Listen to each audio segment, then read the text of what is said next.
Good morning students. आज हम पढ़ेंगे क्षेत्र व साम्राज्य। 8वीं व 18वीं शताब्दियों के बीच जब निर्माण संबंधी गतिविधियों में बढ़ोतरी हुई, अर्थात कई प्रकार की इमारतों का निर्माण किया गया, कई प्रकार के भवन स्थापत्य कला को विशेष जोर दिया गया, तो विभिन्न क्षेत्रों के बीच विचारों का भी पर्याप्त आदान प्रदान हुआ। लोग एक दूसरे से मिले और अपने जो आचार विचार थे, अपनी बातचीत थी, उसके माध्यम से उनके जो विचार है वो भी स्थानांतरित हुए, परिवर्तित हुए एक जगह से दूसरी जगह। एक क्षेत्र की परंपराएं दूसरे क्षेत्र द्वारा अपनाई गई। उदाहरण के लिए विजयनगर में राजाओं की गजशालाओं पर बीजापुर और गोलकुंडा जैसे आसपास की सल्तनत की वास्तुकला शैली का बहुत प्रभाव था। मथुरा के निकट स्थित वृंदावन में बने मंदिरों की वास्तुकला शैली फतेहपुर सीकरी के मुगल महलों से मिलती जुलती है। अर्थात जब लोग एक स्थान से दूसरे स्थान पर पहुँचे तो उन्होंने इमारतों में जो शैली प्रयुक्त होती है उन शैली को देखा और उसके द्वारा ही फिर जो निर्माण कला है उस निर्माण कला में क्या हुआ कि लोगों ने देखा कि किस तरीके से वो एक स्थान से दूसरे स्थान पर पहुंचने पर जो निर्माण कला की जो शैली है उसमें परिवर्तन दिखाई दिया।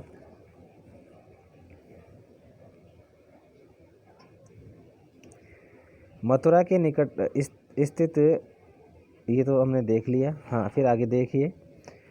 विशाल साम्राज्यों के निर्माण ने विभिन्न क्षेत्रों को उनके शासन के अधीन ला दिया। इससे कलात्मक रूपों व वास्तुकला शैलियों के संचेसन में मदद मिली। मुगल शासक अपने भवनों के निर्माण के क्षेत्रीय वास्तुकलात्मक शैली अपनाने में विशेष रूप से दक्ष थे। उदाहरण के लिए बंगाल के स्थानीय शासकों ने छप्पर की झोंपड़ी के समान दिखने वाली छत का निर्माण करवाया।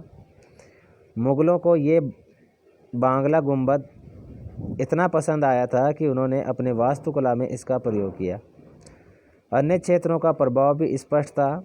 अकबर की राजधानी फतेहपुर सीकरी की कई इमारतों पर गुजरात और मालवा की वास्तुकला शैलियों का प्रभाव दिखता है। 18वीं शताब्दी से मुगल शासकों की सत्ता के धूमिल हो जाने के बाद भी उनके आश्रय में विकसित वास्तुकला शैली निरंतर प्रयोग में रही तथा अन्य शासकों ने जब भी स्वयं के राज्य स्थापित करने के प्रयास किए ये शैली अपनाई। ये देखिए फतेहपुर सीकरी का ये शिल्प है, किस तरीके से जोधाबाई महल है ये जो फतेहपुर सीकरी में बनाया गया है।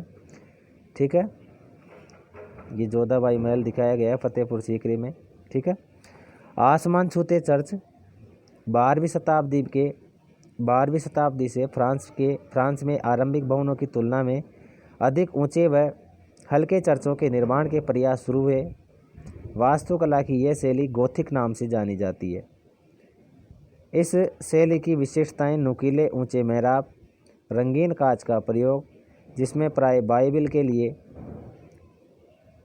गए दृश्यों का चित्रण है तथा उड़ते हुए पुश्ते, दूर से ही दिखने वाली ऊंची मीनारें और घंटी वाले बुर्ज बाद में चर्च से जुड़े। इस वास्तुकला शैली के सर्वोत्कृष्ट ज्ञात उदाहरणों में से एक पेरिस का नॉट्रे डम चर्च है, जहां 12वीं और 13वीं शताब्दियों के कई दशकों में इसका निर्माण हुआ है। ये देखिए, इसके बाद ये जो हमारा लेसन है कंप्लीट होता है। ये क्वेश्चन आंसर है। ठीक है, पीट्रा ड्यूरा शैली वगैरह। ठीक है, कि पीट्रा ड्यूरा शैली क्या होती है। गोल गुंबद होता है, ठीक है, दोहरा गुंबद होता है।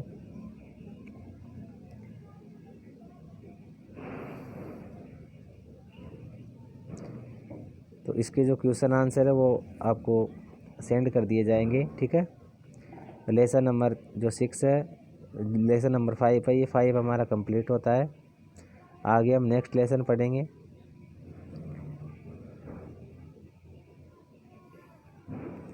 ये देखिए लाल महल किस तरीके से बनाया गया था। और ये देखिए हरमंदिर साहब जो स्वर्ण मंदिर के नाम से जाना जाता है, उसका पवित्र सरोवर अमृतसर, ये अमृतसर का चित्र दिया गया है यहाँ पे।